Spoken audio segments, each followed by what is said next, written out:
And we're back. And we're back. Uncle Bayless, what's going on, my friend? I'm feeling much better, man. Much better. You know my situation this past weekend, man. Kids don't drink. If you're not a drinker, don't drink out there. Don't mix liquor. Rough weekend for me, but I'm feeling much better. A lot of good sports on TV. Yeah. I wish I could have been not in my bed throwing up my guts all weekend, but Oh, was it that kind of weekend?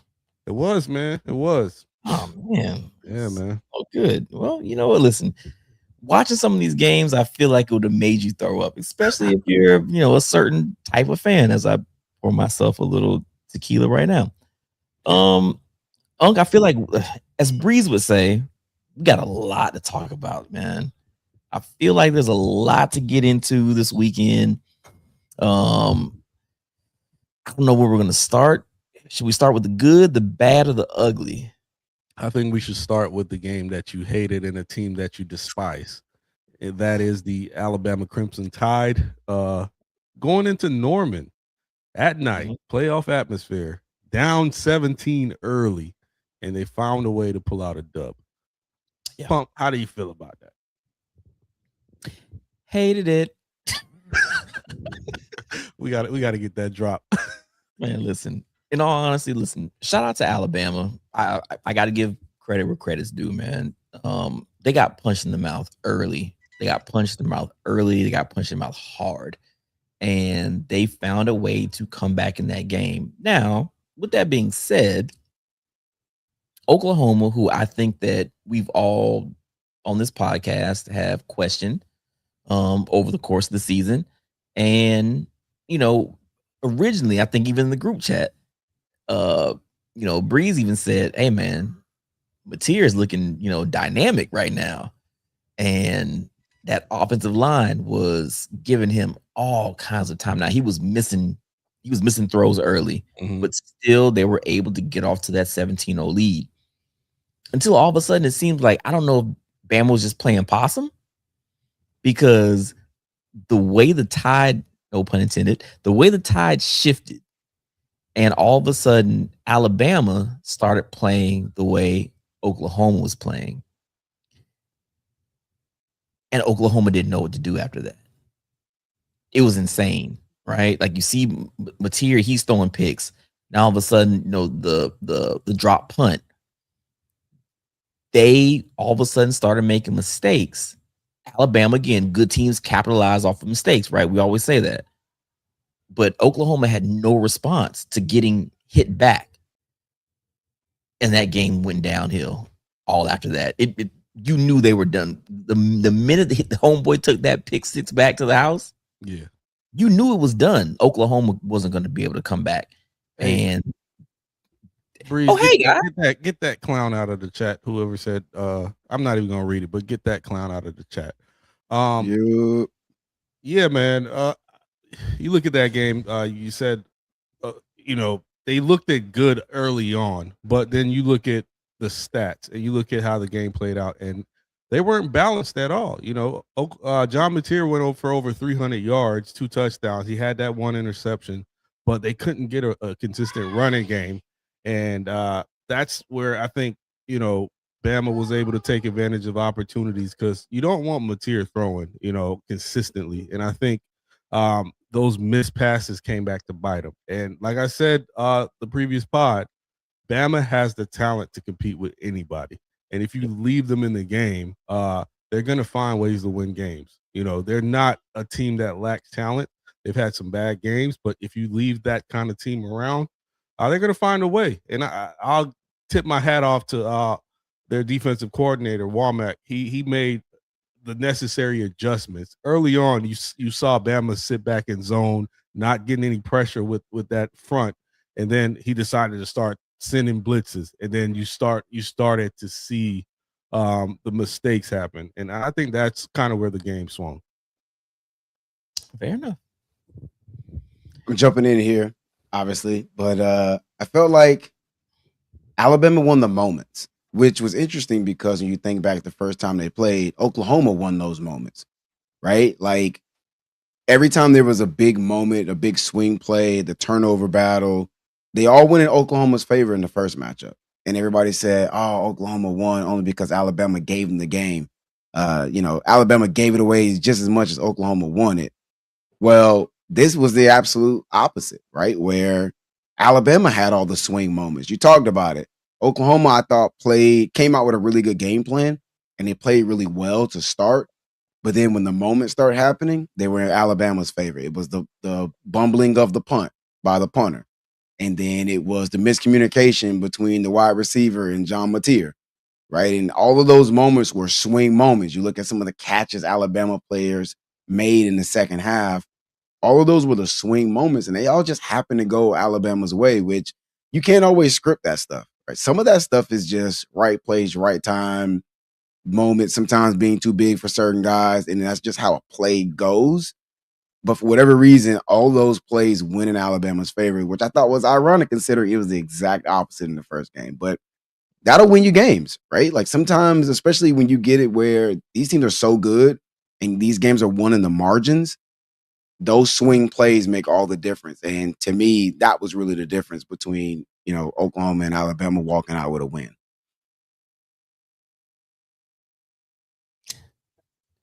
Unc, I can't hear you. Pump, can you hear Unc? Oh, there we go. Yeah, Pump. I was saying, Pump, before we move on from this game, I know you said Alabama does not deserve to be where they're at in the playoffs. Mm-hmm. Now that they're in and they went down into Norman and played a really good game and showed the toughness to fight adversity, do you still feel the same way, or do you think they could kind of disrupt, certain narratives on whether or not they should be in the playoffs moving forward? No, I'll stand by what I said. I still don't think they deserve to be there. I didn't say they weren't a good team. I think those are two totally different conversations. Alabama is a good team. They have good talent on that roster, and I think they're coached well. I think Kalen DeBoer is a good coach. Is he an Alabama coach? If you ask Tuscaloosa people, they probably still don't think so. But I think that a 3-loss team shouldn't be there. And I think that when you sit here and you watch that or listen to that broadcast, you heard it. And even after, when, again, I told you, I love Scott Van Pelt. Even he was sitting here when they got down 17-0. He's like, wow, did the committee get it wrong? Should they deserve to be there? And then, yeah, when they came back, that's when you had to say, oh, yeah, no, the committee's right. If you had to question that, then that means something to me. Because if Oregon all of a sudden goes down 17-0 to James Madison, are you going to question, should they be there? If Ole Miss, was down early to Tulane, would you question, should they be there? No, there's no question, because they were 6 and they were number 4, number 5, whatever. But you have reason to question if Alabama should have been there. So I want to kind of push back on that, though, because of those two teams that you said in Tulane and James Madison. They shouldn't have been there, and the committee put them in based on what they did in their respective leagues. But this, I don't give the committee kudos often, but this is kudos to the committee. I hate Alabama just like the next man, but I think that the fact that you identified a good matchup, you identified the quote unquote eye test of a team and put a team like Alabama in there, and they went on to beat Oklahoma on the road. You could now look at, was Notre Dame a team that should have been there over Alabama? No, I'm just saying there's better teams that got left out instead of those snooze fest that we watch. Tulane shouldn't be there. You could have made the argument for Notre Dame. You could have made an argument for a Vandy. So that's what I would say to that.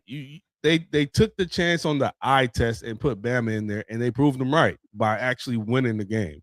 Yeah, I'm sure nobody watched Tulane. Nobody watched James Madison. I cut the game on. It was 35 to whatever it was. I proceeded to watch NFL.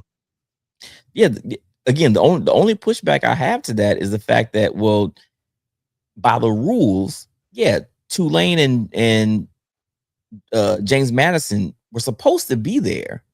That if you win your conference, then Cool, you're there.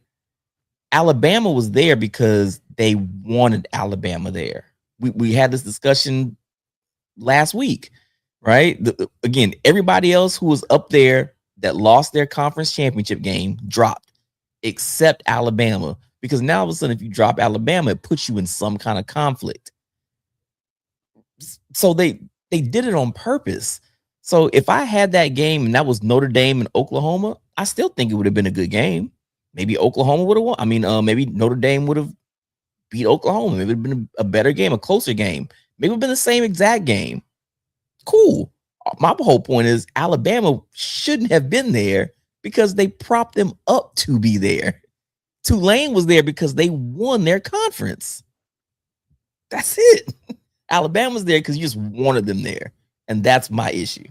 I don't care if they beat Oklahoma and came back and made it a good game and erased the 17-0 margin. That doesn't mean anything. They still shouldn't have been there. I don't care.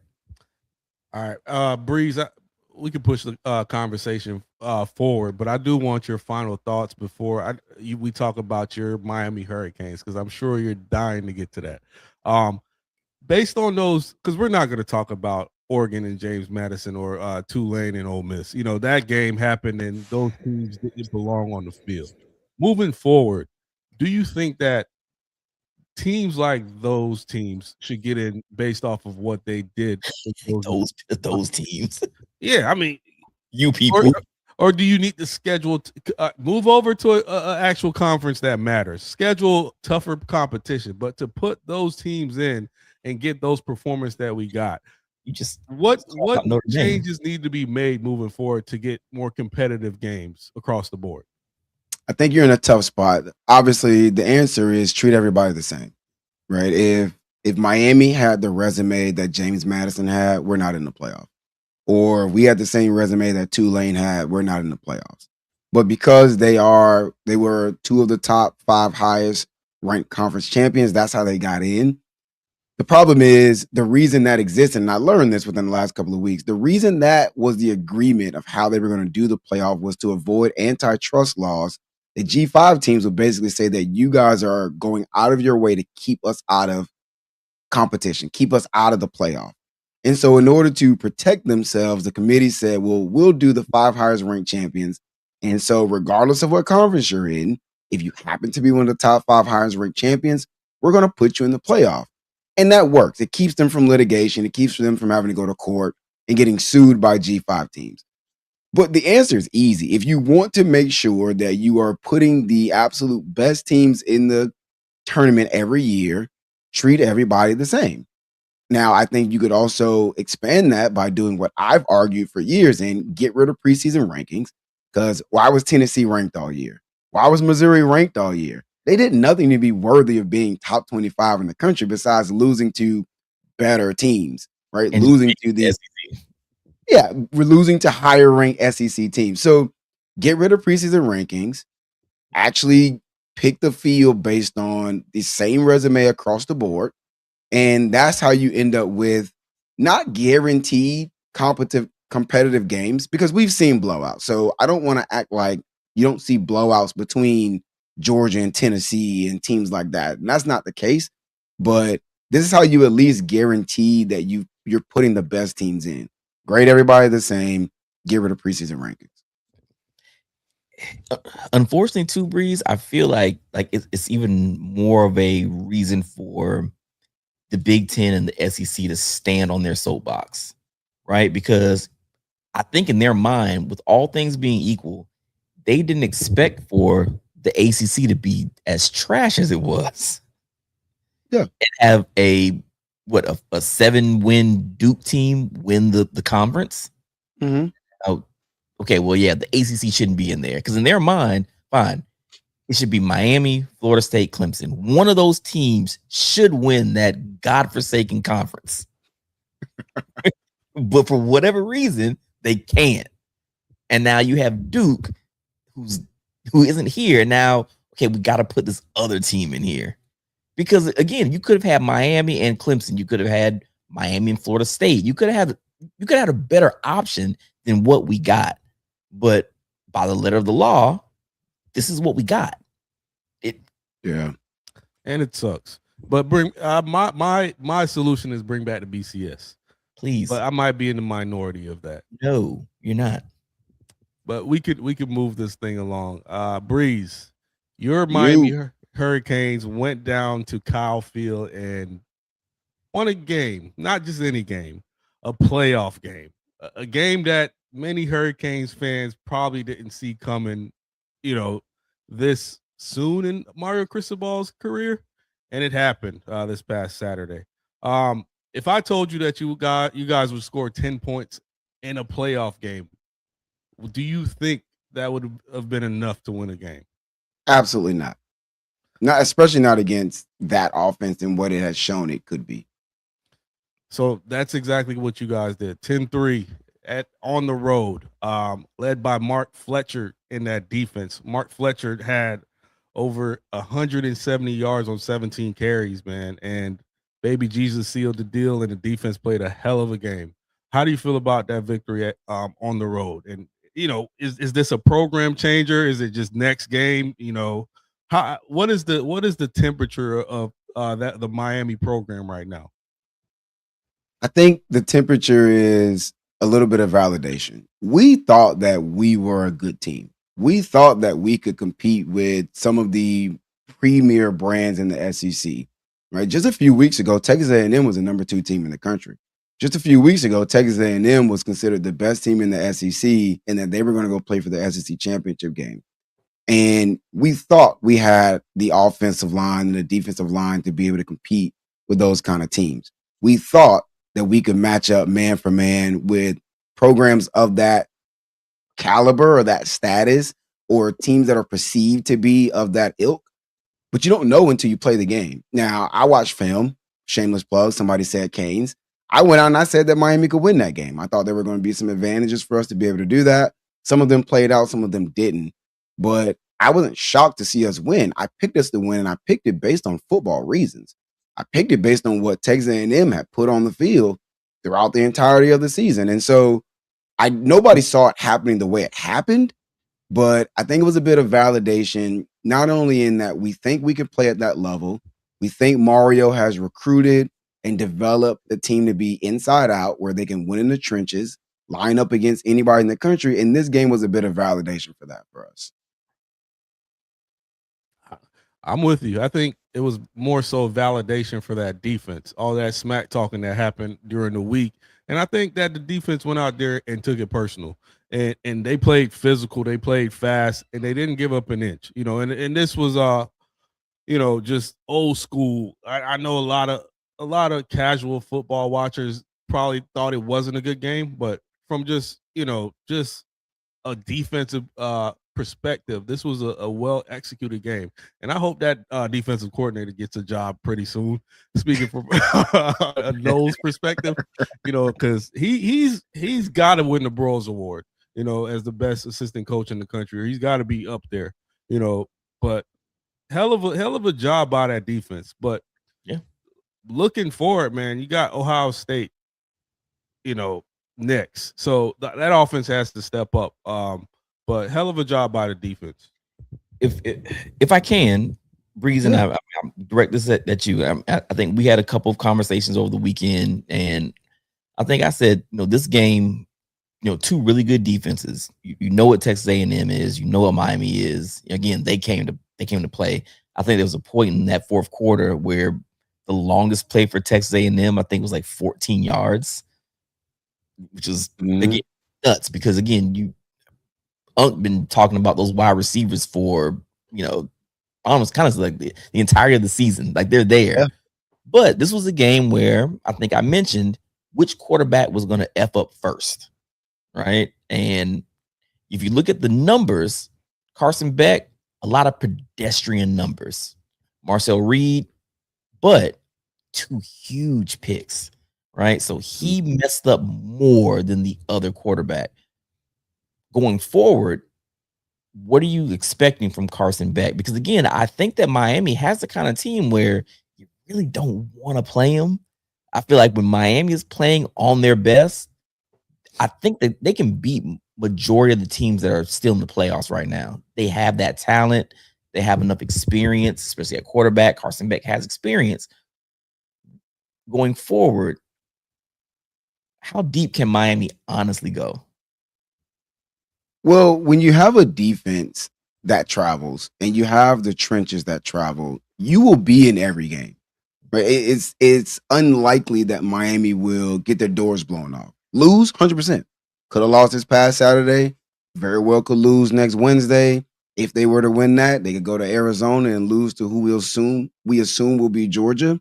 They can lose because when they're not on their game, and I said this early in the year, Miami doesn't have the roster where they can just show up and just expect to win games. That's not the case. So they can lose to any team that's left in the field. But because you have a defense like that, because you are built the way you are, offense and defensive line, you will likely find yourselves in each game. So I think they can also beat anybody. They could lose to anybody, but they could beat anybody. As far as Carson goes, actually, part of why I was late getting on, I went back and watched the all 22 film of every offensive play during the game. And I noticed a couple of things with Carson. One, he was not really asked to do very much. I think Shannon Dawson had 2 weeks to overthink things. He got cute. We did a little more quote unquote trickery than we probably should have. And we really could have just ran right at them because our best play was the inside zone. Our best play was the halfback dive. So we could have just did more of that. But considering the environment, considering the win factor, I heard multiple people, including Greg McElroy, who made the call on the game, a couple other people who were there on the field side, the Cover 3 podcast guys, Josh Pate, where the wind was swirling and it was continually moving from different angles. And you saw a shot play where JoJo Trader completely kills the TAMU DB, like runs right by the corner. And Carson throws it out there, and where it leaves his hand versus where it ends up landing is like 3 to 4 feet off of where he was aiming it. And the wind just carried it. You saw the same thing the kickers. The kickers struggled when carrying it. So considering what you saw was working, which was the halfback run, you overthought it. You ran a little more trick plays than you probably should have. And then you have the factor of the elements. I thought it was a good decision by Dawson to say, yeah, we're not going to ask Carson to do a whole lot. And for Carson, he made a couple of really good throws, but also, and I think it's to your point, while he will not be considered as the winner of the game, he certainly wasn't the loser of the game. And I came into the season saying, I don't need Carson to go be Cam Ward and go win me 12, 13 games. I need Carson to get the ball to the playmakers and don't lose games, right? And when we lost games this season, 4 interceptions against Louisville, that's on Carson. 2 interceptions against SMU. One of them is not your fault. One is in overtime that seals the game. That last one is on Carson. So don't lose us the game. And he didn't, right? And as long as he doesn't do that, the defense, you assume, will continue to play to the level it's playing at. And your offensive line will allow you to run the ball and do some other things where Carson doesn't have to be Superman. And the wild thing is, or I would say the scary part is, we play long enough, you're going to get a game where Carson's dialed in. You're going to get a game where Carson looks like 23 Georgia. We saw that against Pitt. We saw that several times in the season where he goes out there, he throws the ball 29 times, he's plus 70% completion, and he hits you for like 3 tutties. That's the scary part. If they're able to win with him throwing for not even 150, 0 touchdowns, because I don't give him credit for that touchdown on the Malachi Tony. It's not a pass, bro. It's a jet sweep. Yeah. I don't give him credit for that. But like, if he actually does play like he can play, that's the scariest part. They won without him really being a factor. I don't know about you, but I don't like it. One bit. Hey, man, hell of a game by the Canes. Hats off. Much respect, coming from a Knowles fan, I can't hate on that. It's going to be a tough one, though, against Ohio State. So that defense got to bring everything that they had this past weekend and more. And Carson's going to have to step up this game. I don't know if we want to jump into that, or Breeze, you want to kind of take over, or what we got left on the docket, but I don't want to jump ahead. I mean, we can go ahead and do that. There were no other games to talk about this week. At this point, I feel like we might as well pivot and just go ahead and have some conversations about next week's games. That is going to be the first game that's played. That's the only game played on New Year's Eve. All the other games are on New Year's Day, which I don't know why that played out that way. Like I got the Oklahoma game on Friday and then Miami being the early game because ESPN sold the afternoon and night games to TNT. And so then they kept the best matchups for themselves. So I get that. I'm not sure why. I don't like it at all. But just like the one, because I guess what next week is still going to be one lone game and then 3 on. Yeah, I don't. Yeah, it's weird. Either way, this is the matchup y'all wanted. Yeah, you know what's crazy? This is obviously a super difficult matchup. Ohio State is probably the most talented team in the country. They have been either number 1 or number 2 basically all season. They've only lost one game. That game was to Indiana. But I keep going back to it. The storylines for Miami to make a run are actually incredible. The Texas A&M, there's not a whole lot there besides, dispelling a narrative that Miami can't go out on the road and beat a real program, quote unquote. But now you get Miami, Ohio State, and everybody. If I'm probably going to put the over under at like 30 times, I'm going to see that clip of the O2 Fiesta Bowl. Terry Porter throwing that late flag. I've already seen it like 10 times. Like I'm probably going to see it 30 times between now and next Wednesday. But you get that matchup, Jeremiah Smith, Miami kid, last minute in between Miami and Ohio State, picks Ohio State, goes out and does an interview today saying that they got something for us. So you already got the talk going, right? You got a little bit of that. You got Brandon Ennis, who's been talking since the offseason, talking about how Miami wanted him back. Bro, we don't want you back. We just wanted Jeremiah back. We weren't tripping on you, Brandon. But he's going out, he's saying stuff. So you have that history. Okay, and let's say Miami wins that game. Then you potentially get Carson Beck versus Georgia, which that sells itself. Incredible storyline for that. And then you could potentially get Miami playing in a national championship in Miami. The storylines line up incredibly well for Miami to stay in this tournament. And I really hope it happens, obviously, because I want my team to win a national championship. But the storylines kind of line up. It's actually kind of crazy. I'm calling rigged if it all happens. If it all lines up and play out the way that it should, I'm calling rigged. You can call whatever you want. But let's go ahead and talk about the game. Obviously, guys, Miami is a dog. Miami is the biggest point spread dog in this round of the playoffs, in the quarterfinals. They're the only ones that are double-digit dogs. But I've heard a couple people already say that this is the most intriguing matchup. Are you guys on board with that, or you think some of these other matchups are a little more exciting, have a little more on the docket for you? Go ahead, Pump. No, I mean, personally, to me, all of them outside of one are interesting games to me. I don't know why Miami would be a double-digit dog against Ohio State. Because again, I think that Miami has a really good defense. I think they've had a really good defense all season.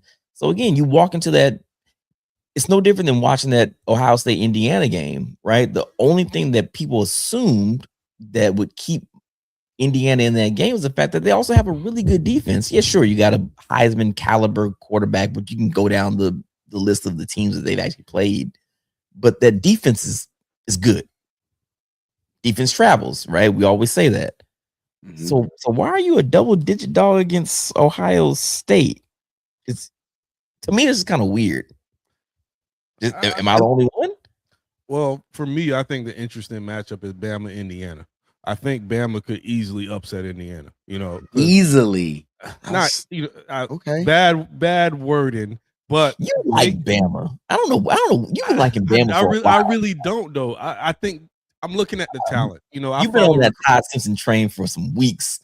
No, man. I follow recruiting, and I think if you look at the rosters, you would think on paper Bama should win this game, but Indiana has had the better season. That's why I think it's an intriguing matchup. And it's not about what you've done during the season. It's about getting hot at the right time. So they could potentially parlay that performance against Oklahoma into an avalanche and continue playing well. So that's a more intriguing matchup for me. But I do think that the spread shouldn't be that far with the Miami game. Ohio State has, I think, the best defense in the country. And the only thing I can think of is the reason why the spread is so far is because of when you look at Miami, you take away Malachi Tony, you kind of take away that passing game in a sense. And they do have the running game, but that Ohio State is just as physical up front as Miami. So that might cancel each other out. And you got to look to the other playmakers on the outside to make plays. And, Breeze, you mentioned Shannon Dawson kind of coaches around Carson Beck's decision making at times, to where you don't want to put him in positions to be a Cam Ward. You want him to be a game manager, take timely shots. But I do think Ohio State's defense could put a lot more pressure on Carson Beck to where he gets to those positions where he's panicking and trying to make a play when he doesn't need to. So that's the only way I could see it. I don't call it that far. I think it's a lot closer than the experts are saying. So were you about to go in? Oh no, go ahead. That's the one thing that I'm going to be looking at. And obviously I'm going to go dive into a crap ton of film. I got my access back to my all 22. I plan on watching multiple Ohio State games with the bird's eye view, because when I walked away from watching Ohio State play Indiana, I walked away thinking this team doesn't do anything special. They just go out and say, my guys are better than your guys, which, okay, that works probably 99% of the time. When you're playing Wisconsin, that works. When you're playing Northwestern, that works. When you played in Penn State this year, that worked. But it didn't work against Indiana. And if I'm looking at Indiana and I'm looking at Miami, I'm like, my defense is better than theirs. They had 5 sacks, 9 TFLs against Ohio State. Is their pass rush better than Miami's pass rush? I would say no. Do they have more talent in their front seven than Miami's got talent in their front seven? I'd again say no. So then at that point, I'm like, all right, how big is the talent disparity? Because if it's just going to be, hey, I think my guys are better than yours, I don't know that that's always going to be the case. And Mario Cristobal has played at Ohio State with Anthony Brown as his quarterback, and everybody thought he could throw the ball. And they actually ran over and through Ohio State in their own stadium. So he's shown that he can go out and he can outcoach and have his team better prepared than Ohio State team. He's 1-0 against Ryan Day. So if Ohio State is not going to do anything schematically challenging and it's man on man, am I afraid of their pass rush? It's probably going to be the best one we've seen. But if I think my right tackle is a first round draft pick, top 10 pick, that's how he's looked all year. And I think my other tackle is probably going to play himself into a first round pick, maybe not this year, but the next. I'm like, I think we can stand up against that. And if you're just going to go man for man, then we might find ourselves in a very similar style of game that we saw with Texas A&M, and we just showed we can win one of those. Ohio State's been in 2 of those games this year. The first one was at home against Texas. They pull it out by a field goal or a touchdown. They beat Texas by 1 possession. We'll call it that. The second time you found yourself in a dogfight, you lost to Indiana. And I don't know that Indiana's a more talented team than Miami. Do they perform better collectively? Maybe. But if I'm looking at just the talent disparity or just the man on man, I don't think Indiana's that much better than Miami. So I don't look at this game and think, yeah, it's been a fun ride. It's been a good season, but yeah, this is kind of the end of the line. I don't look at it and feel that way. I'm biased. I mean, am I saying something like crazy? Am I, is my orange and green shades just completely misleading me here? Or does Miami actually have a chance here? Like, I don't know. I think the trenches wipe themselves out. I think when you look at the skill position players, I do think Ohio State has the edge. And then the one X factor defensively is Caleb Downs. He could make your wrongs your right. He could erase a lot of bad things on the back end, and I would, they're going to scheme something up where they take Malachi Tony out. And then my best players on the back end have to make plays, so I do think that's where Ohio State might have that edge. But here's my thing, though. Didn't Texas A&M also have that same edge? Texas A&M came in with the two of the best yards after catch guys in the country, and neither of them really made any impactful plays. Mario Craver had the one big catch up the sideline, but other than that, neither of them actually did anything. Are you comparing Mario Craver to Jeremiah Smith and Carnell Tate? Because those are two first top 10 NFL draft picks, and then you're right. Tennessee ain't no slouch either. But more than the receivers, Julian Sayin was rattled against Indiana, right? He had that one drive where he looked really good. And outside of that, he didn't do a whole lot. And he's not the runner that Marcel Reed is. So if Miami's pass rush is what it's shown itself to be, and you can fluster let's remember, he's a first-time starter, a redshirt freshman, his first playoff game. If you can throw him off his timing, if you can affect the pocket where he doesn't have the escapability of a Marcel Reed, does Jeremiah even get a chance to go be a Jeremiah Smith? Or if they don't have a run game that forces us to put numbers in the box, and now we're keeping coverage over the top, and you're able to bracket Jeremiah and force Julian Sayin to throw into tight windows and extend plays, I guess what I'm saying is those guys are difference makers 100%. They're both first round draft picks, incredible talents. Jeremiah Smith is a generational receiver. My thing is, if you are able to affect the quarterback, a wide receiver can't do anything unless his quarterback can give him the ball. And we saw that against Indiana for big spurts of that game. Indiana doesn't have first round draft picks at corner. They were able to scheme their way around Jeremiah not going off. And part of that was causing issues with Julian Sayin. Can Miami simply do that? Would be my question. I think it would be smart for Corey Heatherman to take a page out of the Indiana playbook, but also I think Ohio State needed that loss to kind of, what adjustments do we need to make? So I'm not necessarily saying Miami's going to do the same thing Indiana's going to do. You kind of have to have an answer for something that you haven't seen, because Ohio State is going to make adjustments. We saw they lost to Michigan at the end of the year and just went on a run and won a national championship because they made adjustments. So I do think you won't see that same Ohio State team that you saw against Indiana. And I am inclined to agree with that. But then, like, have you ever watched an Ohio State game and you thought, like, man, they're really dialing it up? Or you're like, oh, yeah, Jeremiah Smith is just over there killing another corner in man coverage. Like, I don't remember watching them and being like, man, they're really scheming it up out here. The blitzes aren't exotic like Texas A&M. I think last year they didn't see another team like Michigan. They didn't see a team that could run the ball the way that Michigan did, who could out physical them up front, and then they were able to go off and beat everybody else that they played. I don't know that they did anything schematically. At this point in the season, your team kind of is what it is. And you're not really introducing new things. You're not adding pages to the playbook. The things that you do are the things that you do. And it's about, hey, can I take those things away from you? Or are you able to still do them regardless of what I throw at you? And so I don't think we're going to see some different schemes, some different cons. I think Ohio State are what they are. And I think they do what they do. And they just do it they just do it to an elite level. But I don't think we're going to see some theoretical, philosophical change in the way they approach games. Pump, you've been a little quiet. Go ahead and jump in here. No, I was thinking about what you just said. I was kind of just taking it all in. I mean, to be fair, last year Ohio State also played Oregon and Penn State, who were both pretty good teams, and we know Penn State usually has a really good defense. This year, I don't know if we can say the same thing about them, right? So I'm trying to think of if Ohio State has played a team outside of Indiana where you will give them that same respect as saying, okay, well, we played a really good Penn State team. We played a really good Oregon. Actually, Oregon's actually had a pretty solid defense the past couple years. This year, like, they'll actually come and hit you, right? So Texas, week 1. They played Texas week 1. They played Indiana in the Big Ten championship. I mean, in all honesty, I throw week 1 stuff just out the box, just because Florida State beat Alabama.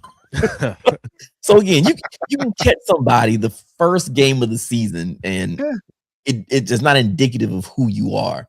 Right. Ohio State, them getting punched in the mouth. I guess kind of going back to what you said with the Indiana-Alabama game, I feel like the hottest team right now, honestly, should be Indiana, right on? I mean, when you beat Ohio State, you beat the number 1 team in the country. I get that Indiana was number 2, but coming into that game, did a lot of people really believe in Indiana to beat an Ohio State? I don't think they did. So to see them win that kind of game, where it's like a grinded out game, and we know that Ohio State, to your point, Breeze, is probably if not one of the most talented teams in the country. So you don't think that Indiana has all this first round talent on offense, on defense. Sure, Mendoza won the Heisman Trophy. Cool. His numbers are very pedestrian, let's be honest. They are. Yeah. But he's the Heisman winner. But he's not the best quarterback in the country. I don't think he is, right? Personally. But you went out and beat the number one team. They're hot, super hot. They can take down Alabama. You're still on this Alabama thing, huh? Let's just go ahead and transition pivot to that game. Yep, Yeah. let's go ahead and just pivot to that game. Alabama, Indiana. Let me put it to you guys this way. I'm pulling them out of here. Oh, I do. Let me put it to you guys this way. What do you think is going to be the difference in this game? Right? Obviously, we know Alabama, they've got a very dynamic passing attack.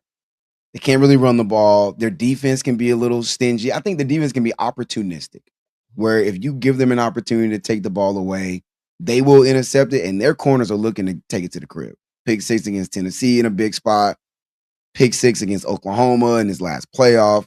Their defense could be very opportunistic. Indiana coming in rested, which let's circle back to that conversation about the teams that had first round buys, because I think there might be a little bit of something there.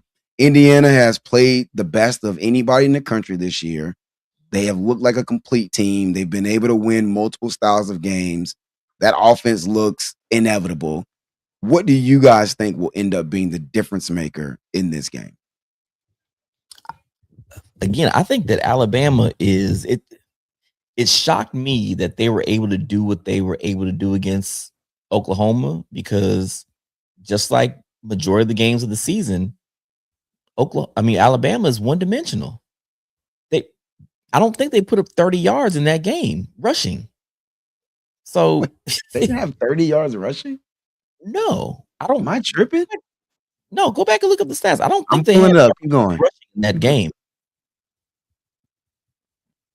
Maybe they did. I don't. With sack yardage, the net rushing yards was 28 yards. That's insanity.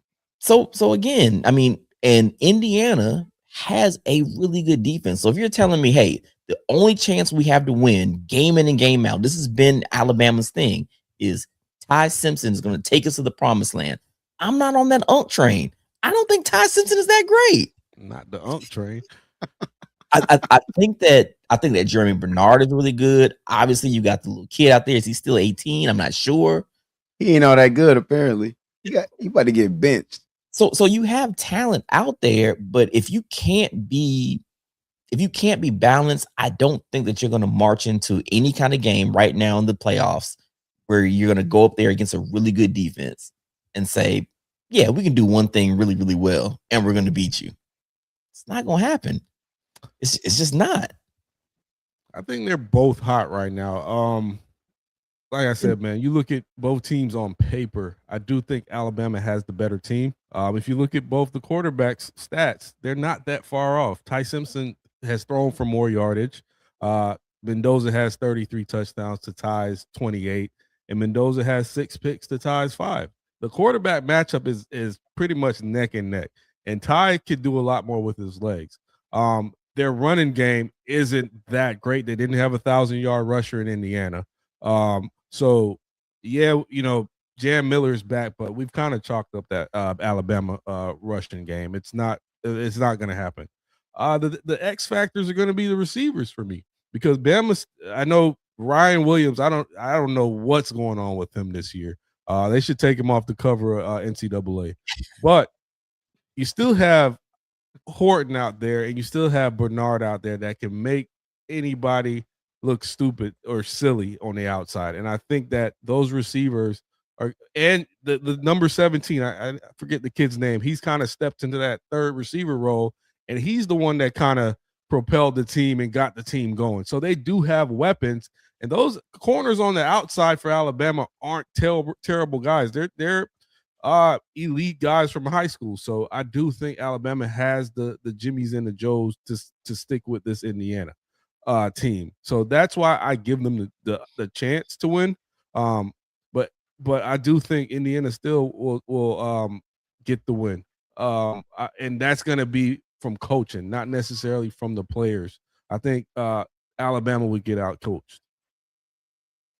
Alabama outcoached Cignetti? I think that's a wild No, statement. I think Alabama will get outcoached. Oh, we'll get outcoached. Yeah, Okay, yeah. all right. That Alabama makes has sense. the best weapons, but I do think Cignetti outcoaches them. I agree.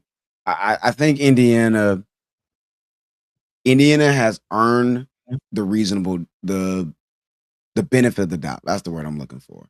Indiana has earned my benefit of the doubt. Again, you've seen them win in multiple ways. They can get their run game going. Fernando Mendoza, though he may be the weakest Heisman we've seen in quite a while, he is still the Heisman. When they need him to make Heisman plays, he's done it. Oregon on the road. He needed him to step up. He went out there, he put a drive together to go put points on the board.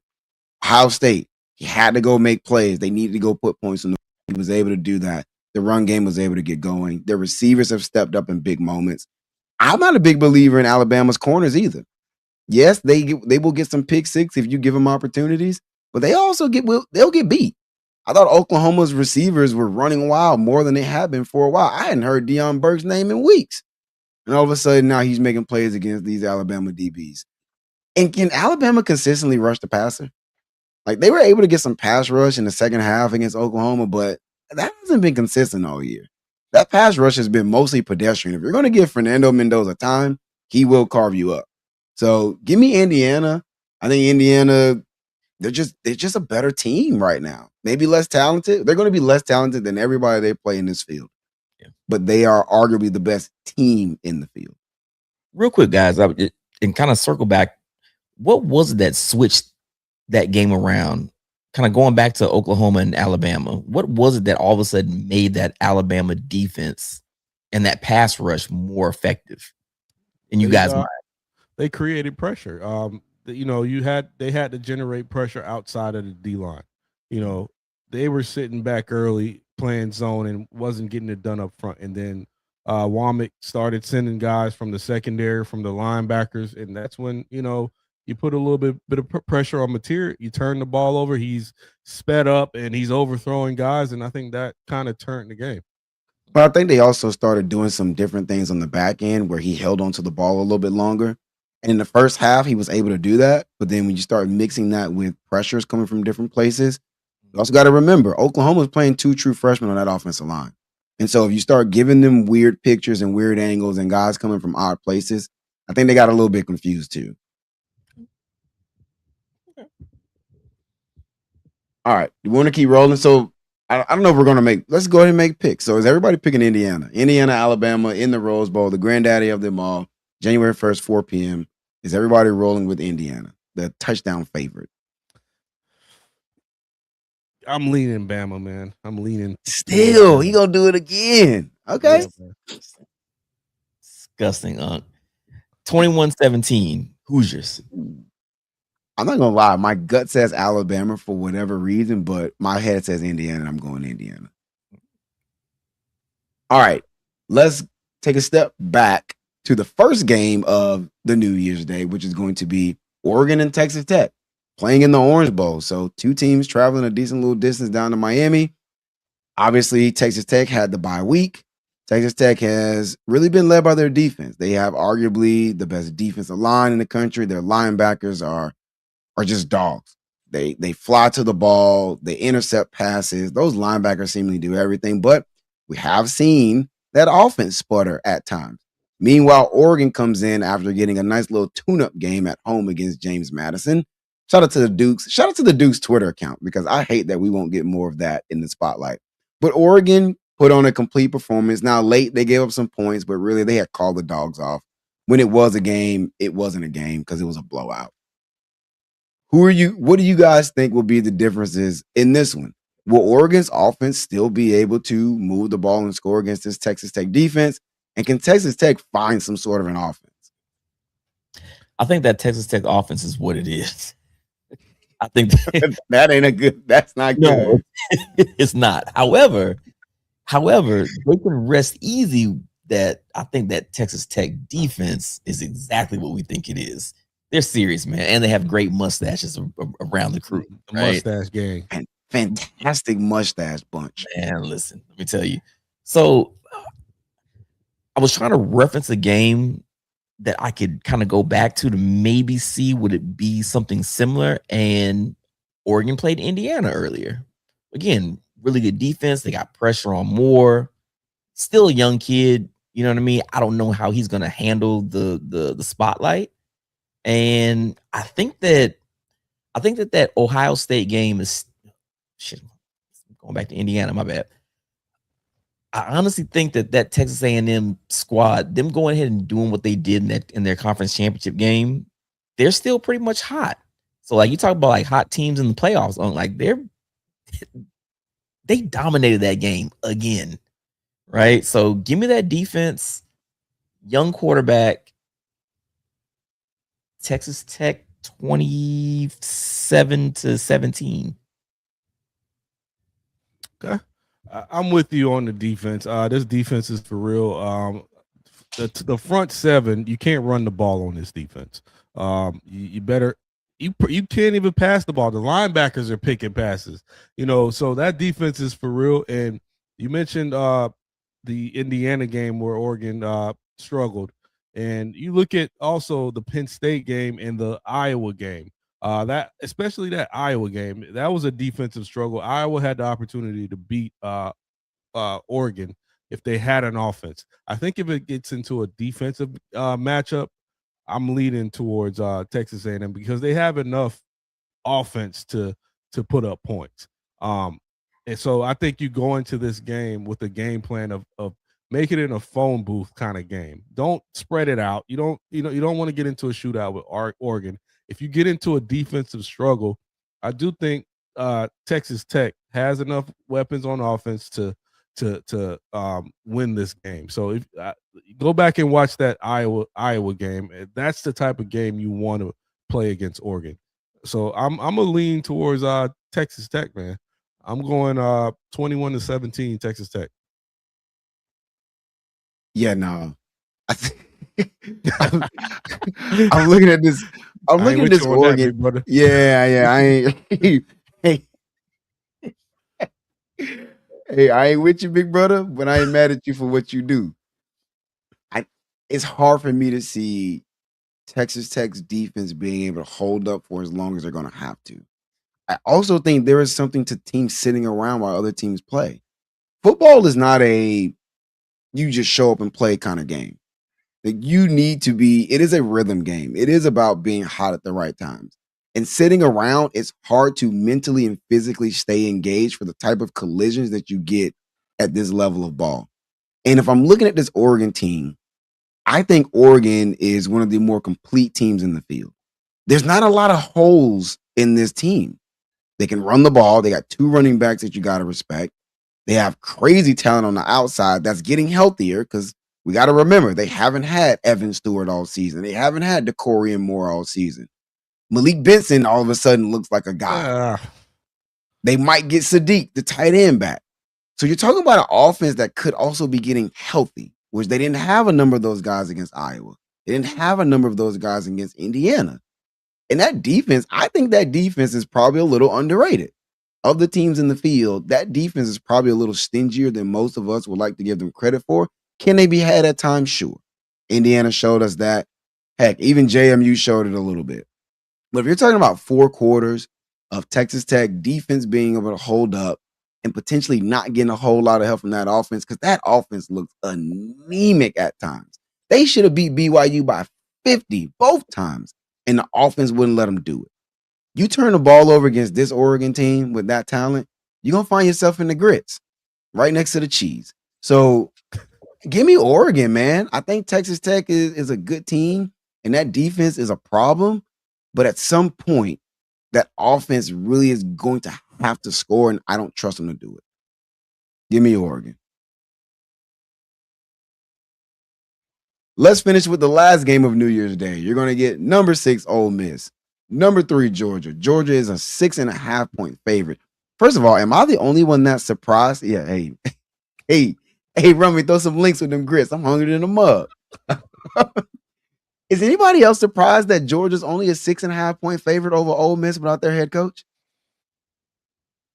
I'm not. I think their first matchup, it was closer. It was a close game, and I do think Gunnar Stockton, he's hot and cold. He's hot and cold. I'll say that. So, I don't think he's going to be the X factor. I think he's got to manage the game. Georgia's receivers aren't elite, even though Zach Branch has been coming on as of late. So I do think it's going to be, if I'm giving the edge, you got to look at quarterback first. Give me Trinidad because he's a gamer at quarterback, and Ole Miss has the weapons on the outside. They do have the running game, and I do think their defense is good enough. I do see a shootout, so I can see this game being close. And I think they showed the cohesion offensively that we thought wasn't going to be there because Lane wasn't there. I think that was the biggest question mark going into this past game. So they answered that. So I think moving forward, although I'm not calling them to win this game, I do think it's a close game. So who wins the game, Monk? I'm going Georgia. Okay. By a field goal. I mean, so all that just to say Georgia. Got you. Well, the question wasn't whether Georgia was going to win or not. No, Are we surprised why the game is this close? I'm messing with you. No, honestly, I think everything you said is 100% true. If it gets down to a close game, give me coaching at that point. Give me the coach to put their players in the right position. I think, again, Georgia has been showing that kind of all season where we've seen Ole Miss lose games that they could have won late. They couldn't hold on to a lead. It's that defense where we've seen Georgia, again, Gunnar Stockton, is he going to go out there all the time and be the difference maker? From quarters 1 to 3, maybe not. But I think that we've seen a lot of games this season where Gunnar Stockton was actually the difference in the fourth quarter. He's made those plays. Or that Georgia defense just rises up and all of a sudden, oh, shoot, it's the Georgia defense again. Georgia has been, I guess, Jekyll and Hyde in a positive way, where when they need offense, they get offense. When they need defense, they get defense. So, yeah, give me Georgia in this game, man. I think that losing an offensive mind like Lane Kiffin in a playoff game where things can go left or right, you're not really sure, and maybe you need that one play on offense, and they don't have that right now. So I get those guys are playing for themselves, and that's great. I mean, shout out to Ole Miss for even being here and still being engaged in it. I'm gonna take Georgia by 10. Yeah, give me Georgia to cover. Again, What's I the like spread? the spread is 6.5. Georgia's only a 6.5 point favorite, so you're basically taking them to cover as well. Yeah, give me Georgia to cover. I think there has to be something for the leader of the team not being around, especially when you get into some of the moments that you're probably going to get in versus a Georgia team. This is Georgia we're talking about, and of late they actually look like Georgia. We saw what they did against Alabama. Again, put them boys in the grits early and kept them down in it. They was at the bottom. Like sometimes when you're cooking your grits too fast and they start to stick at the bottom, and if you don't scrape them off early enough, them grits are stuck, and you gotta soak that. You gotta soak that pot, bro, and let them grits kind of loosen up with some of your Dawn up in there and some hot water. I think Ole Miss is gonna end up in the grits. It's hard for me to see that this team, whose head coach is gone, the offensive staff, yes, they came back, but let's be honest, their minds are on LSU. I think there's even a little bit of that maybe for Trinidad Chambliss. He's probably going to LSU. Lacey, the Keywan Lacey, the running back. It's hard for me to see these boys able to have the mental space and be in the right mindset to go win a game like this against Georgia, who has, as of late, looked like Georgia. I think Georgia's going to handle business, and honestly, I don't think it's going to be all that competitive. Give me Georgia by a couple of scores, and that's in the third quarter. Sheesh. Yeah, man. Losing your head coach, the schedule stinks, the calendar stinks, and the way things line up in college football, man. But losing your head coach means something. And sure, it don't mean nothing against Tulane, whose head coach, his mind is already in Gainesville, and half his staff is already thinking about Gainesville, and they're doing player interviews and pushing DJ Trash way out the door. But on the videos, right. Hey, Kirby and that staff is locked. Them boys ain't going nowhere. Glenn Schumann ain't going nowhere. Them boys are dialed in, and they've had nothing but time to sit around and prepare for you. Meanwhile, half of your people's mind is somewhere else. Yeah, man, I think Georgia's going to have them boys in the grits, man. Throw some bacon in them grits, AY. All right. And then we never actually made picks. Let's make some picks. Miami, Ohio State. Make your call. Who you guys taking? Make it official. Give me Ohio State 28-14. Hate myself. Pull away late. Do it, Pump. Do it. Pump. Do You've been it. looking real shady lately, man. We don't have to have a talk. Miami Do 2017. it. You might have to step in the locker room, man. Miami 2017. I said what I said. Oh, retribution. The Canes get Hey, revenge. Breeze, what was that Boosie meme? Come on, man. Come on now, dog. Come on, man. I ain't proud of it. I gotta be honest with the people, though, right? What's your reasoning before we get Breeze's Please. pick, which we already know what his pick is? Why? I honestly think that when that Miami defense has something to prove, you watch homeboy from Texas A&M just call out Ruben Bain, right? It's like, yeah, I ain't watched no film on him. And Ruben said, yeah, I saw it. And he just goes out there and has like 85 pressures, 2 sacks, and blocks a field goal. Okay. He's good. That defense is really good. They have playmakers. And I think, in all honesty, like when we were watching the Indiana-Ohio State game, the same thing you feel about Julian saying is like, okay, yeah, he's okay. So you think an okay guy and Marcel Reed are the same people, right? So if Ohio State, I mean, if they could do what they did to Marcel Reed, again, he had a whole bunch of passing yards, but it meant nothing, then you don't think that he can knock Julian Say off his square? I mean, sure. I think that defense is going to be the difference. I just do. I will say this: the last time Jeremiah Smith was talking trash, he went out there and just was unstoppable against Oregon with me throwing the ball at him. That's all I'm saying. I hear you, but I mean, he was out there against Indiana too, right? Yeah, and it put up what? He didn't have a terrible game. The team had a terrible game. They put up how many points? Which is fine. I mean, 10. I'm saying we'll see. Yeah, Breeze. I gave him 17 in this game. If that makes a difference. And he puts Ruben Bain back on the screen.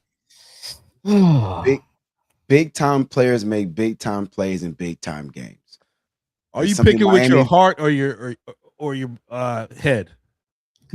Oh, 70% heart, 70% heart, 30% head. I don't think there's this. Not the night, sweetheart.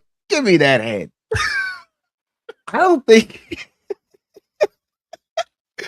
Listen, bro. Look, keep it in a buck. Like keep it a whole buck. If I've watched Indiana be able to match these people up front and be able to what I thought scheme up ways to neutralize some of the things that Ohio State can do best. If I'm looking at my defense, I think it's more talented. I think my defensive coordinator is just as good, if not better. We've seen Julian saying when he was going up against defenses that can challenge him, look pedestrian. Texas week 1. It is week 1. It was his first time starting, but you're at home, and I only saw you play against a couple of really competent teams. And you look pedestrian against Texas. Indiana, aside from one drive, you mostly look pedestrian. Miami has created havoc and turnovers for the majority of quarterbacks they've played. Now, does Ohio State have the talent to go out and do some of the things maybe a Louisville did with Chris Bell? 100%. They absolutely have that. Do they have a quarterback who, if he's in time and on rhythm, can do some of the things Kevin Johnson at SMU? Sure, he could. But when this Miami defense has been on his game, it looks like an impenetrable force. And defense wins games. Defense wins championships, right? Isn't that the old saying? Defense wins championships. And I think you see Miami on offense show that they can win in multiple ways. Yes, Malachi Tony can go out and be a star, but even if Malachi Tony's pedestrian, Mark Fletcher goes out and run for 170 yards, puts the team on his back. You've seen where there's been games where CJ Daniels goes out there and makes a couple of ridiculous catches to be the difference on the scoreboard. So I don't think there's a crazy talent disparity. I don't think either team will pull away by any means. And if it's coming down on the margins, give me a defense that creates turnovers. This Miami defense creates a lot of turnovers. On the back end, I think we're much better than people think we are. And this is going to be the best pass rush Ohio State has seen. They have not seen a Ruben Bain and Akeem Mesidor, a David Blay and a Justin Scott on the interior. Cornerbacks like a Keontae Scott who literally just makes plays. That first fumble wasn't Ruben Bain. It wasn't Akeem Mesidor. It was Keontae Scott from the nickel spot, who I think should have won a Thorpe Award if he didn't get hurt and missed 3 games. Like, give me Miami, and I think the difference is going to be a Julian Sand turnover, same way it was in the Indiana game. Miami by a field goal. What you want to call it? 2017, 17-14. I don't think a lot of points get scored. I think Miami wins by a field goal, and I will be in attendance, and I will absolutely be back without my voice. Sounds like a good time. Wait, official, you there? Oh, my ticket's caught. I put my bid in through the school before the playoffs started. The Cotton Bowl, right? It is the Cotton Bowl, Arlington, Texas. I'll be in Jerry World. I've been looking at flights during this conversation. How the seats Where you look? go? What kind of Make seats? Make sure I shoot you Stu's information, man. Would love to catch up with that guy, Stu. Great dude. One of the best people I know. Yeah, man. I'm looking at flights. It's probably going to be a quick turnaround. Probably like in day of the game, probably out New Year's Day. So I won't be around too long. I would love to spend a little more time out there, but the flights are trash. Have y'all you've flown to Dallas? These flights are trash. I also put a lot of flights on Klarna nowadays. Hey man, come on over. Hey man, come on over. Hey, I ain't mad at it. You kidding me? You asked me about the seats. I'm up in 344, so not the best of seats. But again, I did the lottery through the school, and they do it by like a tiering system. And apparently, I don't donate enough to the University of Miami Athletics to get the better lower seats. You in the building. That's all that matters. Yeah, that energy gonna be different. Yeah, Breeze, I'm going through the same thing. Floor's like, oh yeah, I'm not giving y'all shit. hey, Breeze, let's move on. All right, guys, that's it on the college landscape. We will obviously double back next week to talk about, no, because next week there won't be more games. Next week, we'll just be talking about NFL. Go ahead. You guys give your Texas Tech picks? Yeah, I picked Oregon. Okay. You did too? Yeah, I picked Texas Tech. Okay. Yep. I'm the only one that picked Oregon. Unc is the only one that picked Alabama. All of us picked Georgia. And Unc is the only one to pick the Suckeyes. I don't know who this man is anymore. Not tonight, sweetheart. All right, guys. NFL. There are some NFL things to talk about. Where would you like to begin? Do we really have anything to talk about? I would like you guys to highlight my caption. I told y'all niggas. Do we want to get it up? Was hooping. Do we want to do it? Do we want to just do it? We got to do it. All right. Shout out to the people in the comments. Shout out to everybody watching. Please hit the like. Please hit the subscribe. A tradition here on the Somebody Said podcast. Hey, wait. Turn your lights on, Pump. Show them the lights. Shit, yes. What lights? He's got lights. Hold on. I got buttons here. Hold on. You missed the lights. Yeah. Look at this. All right, continue, Breeze. Go. A tradition on the Somebody Said podcast when the Chicago Bears, Pump's own Chicago Bears, get a victory. Pump drinks victory wine, and we bring it in this way.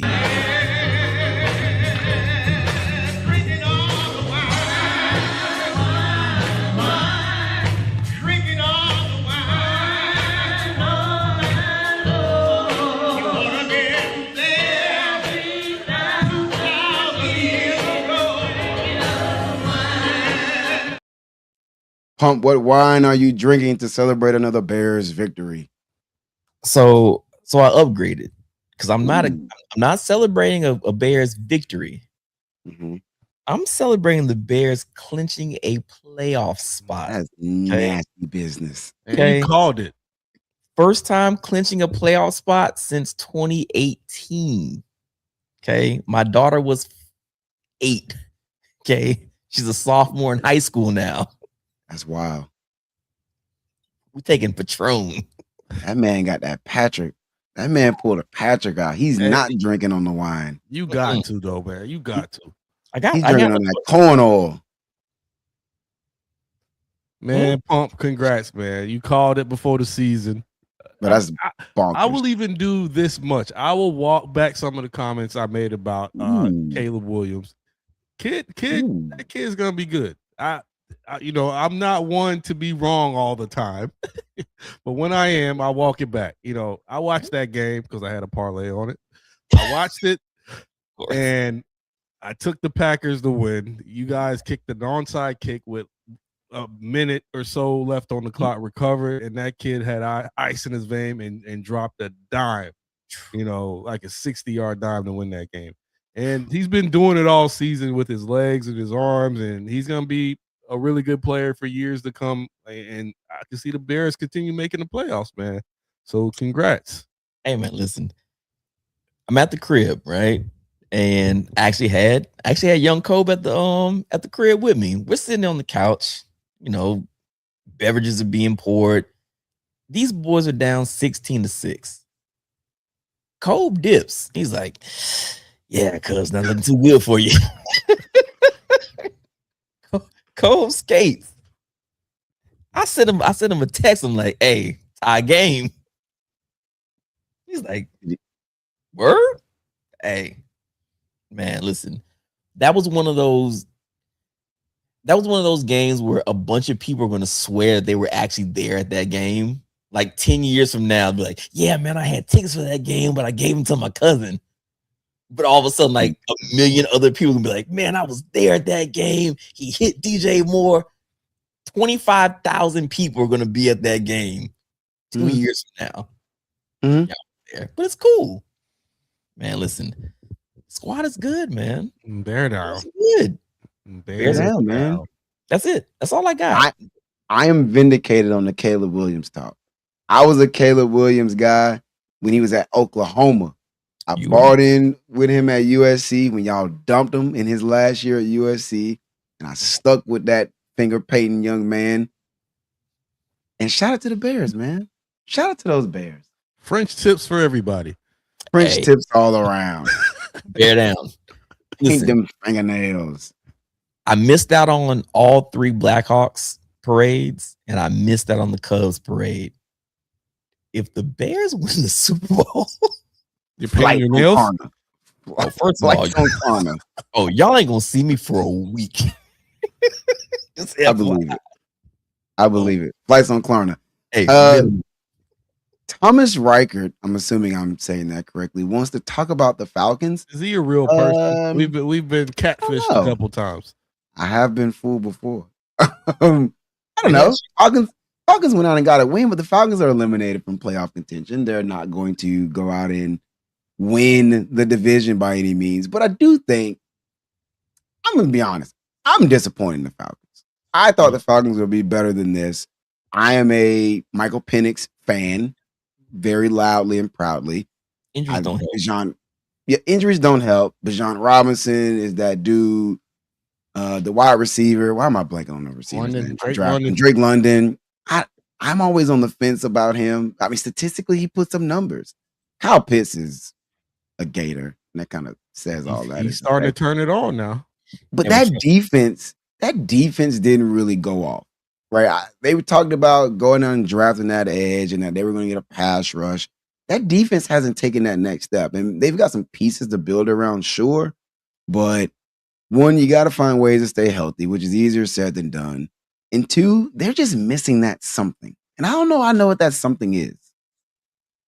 I think you didn't get it right at quarterback. I think you have to kind of circle the block. Maybe if Mendoza's there. It's his first year, bro. Come on.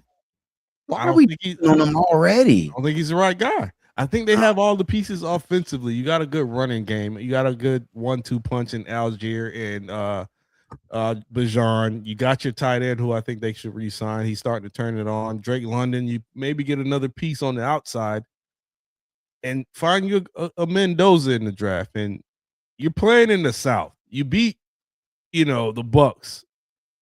So, it's not that hard to win in the South. So you're almost there, essentially. Get you a good quarterback. Those 2 edge rushers that they drafted, those are good cornerstones, and I think they're on the uptick. And fire Raheem Morris. I think that's another thing that needs to happen. Fire Radio Raheem. I'm definitely on board with that. While we're in the NFC slouch, who's winning this dumpster fire?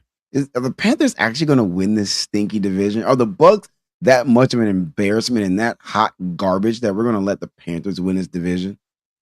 Man, I text you after the game. I'm sick of Baker. I've been championing Baker on this show for the past 2 years, and I'm officially sick of Baker Mayfield. Let me change the views. I think that he's trying to win every play, and you don't need to win every play. You got some of the better receivers in the league. You got a really good running game. Take the winning play on each play. Take the 3 yards. You don't have to force it to Mike Evans because he's back. I just don't think we're playing really good football right now, and I do think the Panthers will end up winning the division. The defense stinks. That too. We were bottom 5 in the NFC in points allowed. That's gross activity. The only teams that have given up more points than the Bucks in the NFC are the Dallas Cowboys, the Washington Redskins, the New York Giants, and the Arizona Cardinals. Other than that, we've given up 377 points. That's nasty business. Bro, fire Todd Bowles. You're supposed to be a defensive mind, and your defense stinks. You won't draft elite corners, in my opinion. We still don't have a pass rush. Can we rush a passer? There's going to be multiple edges in this draft. One of them will fall. They're already talking about Ruben Baines got short T-Rex arms. Take him. Who cares? Yeah, this is the same thing about Will Campbell. How's that working out for you? Draft James Harrison. Draft an elite pass rusher, bro. Please. And real quick on Baker, real quick, Pump. What have I always said? The Baker Mayfield experience. He will have some incredible highs. Yeah. And then he will do some boneheaded stuff and we're like, Baker, what are you doing? It's the Baker Mayfield experience. And anytime that I've tried to be honest about Baker, y'all get on my case. And anytime he goes out there and he's hitting his highs, y'all come right after me. Oh, Breeze, you gonna give Baker some love? You gonna backpedal on the Baker takes? It's the Baker experience. Yes, every roller coaster has a top. But guess what happens on that roller coaster? You get to a bottom too. It's a roller coaster with Baker. It's the Baker Mayfield experience. It's always been that way. All right, 2 things. To be fair, I feel like when we were having the Baker for MVP conversations, you guys were already dealing with like a ton of injuries. And because you've been injured all year. Right. And because you're winning because of a lot of things that Baker was doing. And I feel like you guys have still had those same kinds of. It hasn't been a great year for the Bucks. I mean, health wise, like if you guys had a full roster, if you guys would have gotten your full roster back, and Baker was still just doing things that he was doing, you guys have been fine. I mean, Uncle would have still been trying to fire Todd Bowles, even if y'all were 11-4. But fired him 5 years ago. Yeah, I'm gonna say you fired him 5 years ago. Or whatever it was. I'm not here to shoot Baker any kind of bail.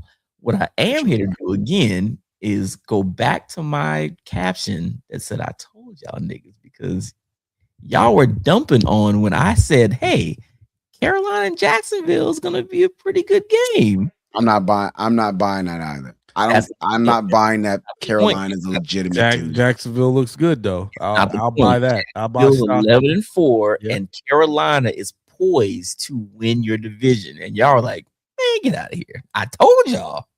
And if we're talking about defense, Breeze, we just talked about Miami's defense. Carolina has a really good defense. Breeze is showing off his beard right now. Pumpkin watch.